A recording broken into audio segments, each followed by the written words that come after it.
let me ask you this. My wife brought up a great point.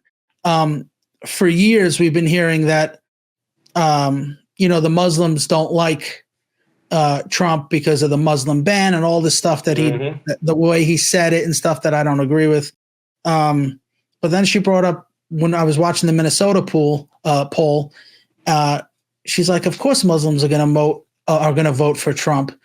They're conservative. And I looked at her and I said, I never thought about that. I'm like, conservative? Yeah. Like, what do you mean?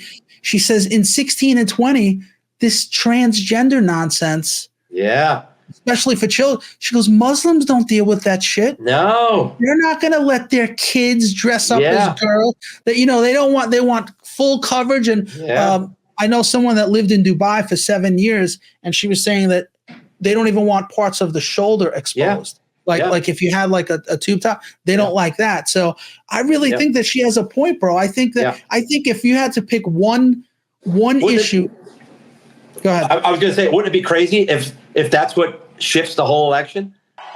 They want strength in the Oval Office. They want law and order. They want common sense. They're not into the transgender operations. They're not into men playing in women's sports. They want a booming economy. And they don't like Kamala's plan to provide free sex change operations for inmates or illegal migrants in detention, or secretly change the gender of our children in school without even parental consent or knowledge. I'm thrilled to accept the endorsement of these highly respected leaders. These are the leaders. Today, I'm also honored to be endorsed by a very special person. And I'm going to ask all of my friends to come up from the Arab and Muslim part of Michigan. And I'd like to give them a big hand because they're going to vote for us and help us win.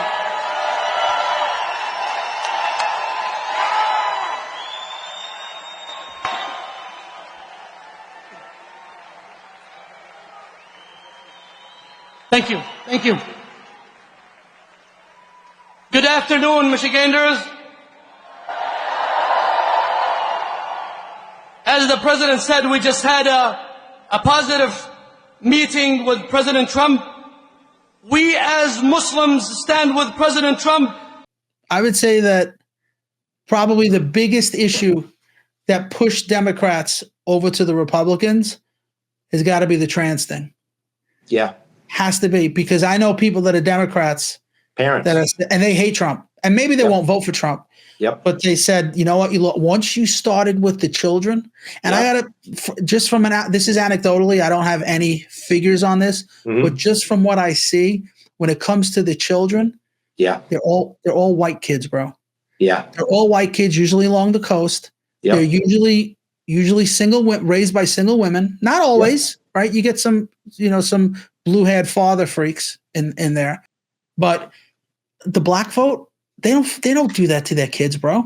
Yeah. The Hispanic Michael Savage. I don't know if you ever listened to Michael Savage. Yeah, I know Michael Savage. Yeah.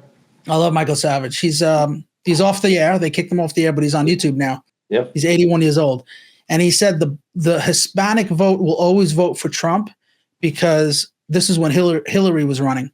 He said because they're very macho.